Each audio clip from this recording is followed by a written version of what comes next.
एक जगह श्रीमद् भागवत की कथा चल रही थी। बात यमुना जी के उस पार की है। एक ग्वालिन जो नित्य प्रति अपना माखन लेकर के यमुना जी को पार करके नाव से और उस पार जा करके अपने मक्खन को बेच करके आती थी। एक दिन आ रही थी तो एक बहुत दिव्य कथा पंडाल सजा हुआ था और वहां पर व्यास जी महाराज कथा श्रवण करा रहे थे। उसने एक छोटी सी बात सुनी और उस ग्वालिन के जीवन में देखिए कैसा परिवर्तन आया। व्यास जी कह रहे थे, भटक रहे संसार में कर कर भ्रष्टाचार, भवसागर से जीव यहाँ कैसे जावे पार। तन बल धन बल बुद्धि बल करे न एकहु काम, एक बार जो भाव से कहे जय श्री राधे श्याम, कहे जो राधे श्याम तो हो जाए भव से पार। इतनी बात जब उस ग्वालन ने सुना कि कहे जो राधे श्याम तो हो जाए भव से पार। अब वो पढ़ी लिखी तो थी नहीं, गंवार थी। उसके मन में विचार आया कि लग रहा है ये भवसागर कोई बहुत बड़ा समुद्र होगा और राधे श्याम कहा करके लोग उसको पार कर जाते हैं, तो यमुना जी तो बड़ी छोटी सी है, वो इनको तो हम आराम से पार कर जाएंगे राधे श्याम कहा करके। उसके मन में विश्वास हो गया पूरी तरह से और गई राधे श्याम कहा करके जैसे जल पर पैर रखा, उसका पैर उस जल के ऊपर ही और वो चलने लगी। प्रत्येक कदम को आगे बढ़ाती और कहती राधे श्याम राधे श्याम राधे श्याम राधे श्याम राधे श्याम राधे श्याम करते करते यमुना जी को पार कर गए। नाव में जो उसका पैसा लगता था वो बच गया। अब नित्य प्रति आते समय जाते समय राधे श्याम करती और यमुना जी को पार करती। 5-6 महीने का समय बीत गया। अब उसके मन में विचार आया कि महाराज जी ने हमें बहुत बढ़िया मंत्र दे दिया और इससे तो हमारा पूरे जीवन भर पैसा बचेगा और मैं कहीं भी जाऊंगी तो राधे श्याम करके पार कर जाऊंगी। तो ऐसे महाराज को भोजन कराना चाहिए, थोड़ा दक्षिणा देना चाहिए और एक वस्त्र उन्हें प्रदान करना चाहिए। गई पता की कि वो महाराज कहाँ रहते हैं, उनका घर पता करके उनके घर गई और कही महाराज मैं आपको निमंत्रण देने के लिए आई हूँ, कल आप हमारे घर भोजन करिए। महाराज जी ने कहा ठीक है कोई बात नहीं चलेंगे। कही हम सुबह आएंगे आपको ले चलेंगे। महाराज जी सुबह पहर सज धज करके तैयार होकर बैठे थे।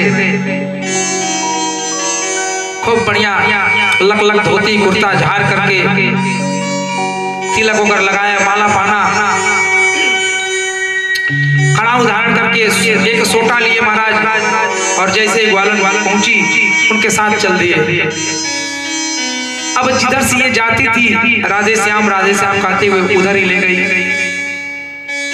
महाराज लगे सोचने कि नाव तो उधर लगती है, ये हमें इधर ले जा रही है।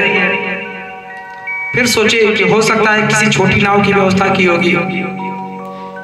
पहुंच गए जब यमुना जी के तट पर तो उसने कहा कि आइए महाराज जी। अरे बोले इधर से कैसे? बोले आप आइए तो सही। उसने कहा राधे श्याम करके जैसे ही यमुना जी पर पैर रखा, अब महाराज जी तो चक्कर में पड़ गए। लगे सोचने के लगता है कि यहाँ पर कुछ है पत्थर वगैरह, इसलिए इसके पैर जल में नहीं जा रहे हैं। और महाराज जी का उसने जोर से पैर पकड़ा और कहा गुरु जी बोलो राधे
राधे श्याम करते करते गुरु जी का हाथ पकड़े हुए किसी तरह से यमुना जी को पार करवा दिया गुरु जी को। लेकिन पूरा कलैया मारते मारते गुरु जी गए थे, पूरा भीग गए थे। ऐसा लग रहा था कि अब मर जाएंगे, लेकिन बच गए। उस पार जाने के बाद गुरु जी ने कहा, अब तू एक काम कर, रहने दे अपना भोजन और हमारा पीछा छोड़ दे, मैं अपने घर जाऊं। देख मेरे सारे वस्त्र भीग गए। उसने कहा, गुरु जी चिंता ना करिए, आपको मैं वस्त्र दूंगी। लेकिन गुरु जी तो डर गए थे। इनके मन में तो ये भाव था कि ऐसा ना हो ये ले जा करके मेरी बलि चढ़ा दे, क्योंकि ये साधारण कोई नहीं लगती। घर ले गई, गुरु जी से कहा, गुरु जी अपने वस्त्र उतार दीजिए। गुरु जी विचार करने लगे कि लगता है वस्त्र तुड़वा कर ये मेरा खून पीना चाहती है। अरे नहीं नहीं, रहने दे, मैं इसी वस्त्र में ठीक हूँ। उसने कहा नहीं नहीं गुरुजी, आप वस्त्र निकालिए, मैं आपके लिए नया वस्त्र लेकर आई हूँ। और ला करके वस्त्र दिया, गमछा दिया, अपने शरीर को पोंछ लीजिए।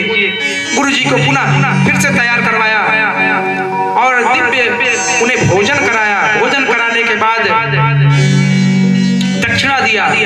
इसके बाद गुरुजी का प्रणाम करके कहा कि गुरुजी अब आप जाइए। तब गुरुजी विचार करने लगे कि लगता है ये किसी बहुत बड़े गुरु की शिष्या है, किसी ऐसे गुरु ने इसे मंत्र दिया है जिसके वजह से ये यमुना जी के ऊपर जल पर चल करके पार कर गई। पूछने लगे गुरुजी कि ये बताओ तुम यमुना जी के कैसे पार कर गई और तुम्हारा गुरु कौन है? उसने कहा गुरुजी आप ही के मंत्र के बदौलत तो मेरा इतना पैसा बच गया। इसी से तो मैं विचार की कि थोड़े पैसे से आपको भोजन करा दूं, आपको वस्त्र दे दूं, क्योंकि मेरा तो पूरे जीवन बचना है, लाभ ही लाभ है। मैंने कब गुरुजी याद करिए, कथा चल रही थी, आपने कहा कि कहे जो राधे श्याम सो हो जाए भव से पार। बस मैंने उसी दिन राधे श्याम करके यमुना जी को पार कर गई। अब गुरुजी के आंखों में आंसू आ गए। गुरुजी विचार करने लगे कि मैंने पूरे जीवन सबको कहा कि बोलो राधे श्याम राधे श्याम राधे श्याम, भव से पार हो जाओगे, इस दुनिया से पार हो जाओगे, लेकिन खुद इसे नाम पे विश्वास नहीं किया। सिर्फ मैं लोगों को विश्वास कराता रहा, लेकिन खुद मैंने कभी इस नाम पर इतना भरोसा और इतना विचार नहीं किया। धन्य है तू ग्वालन,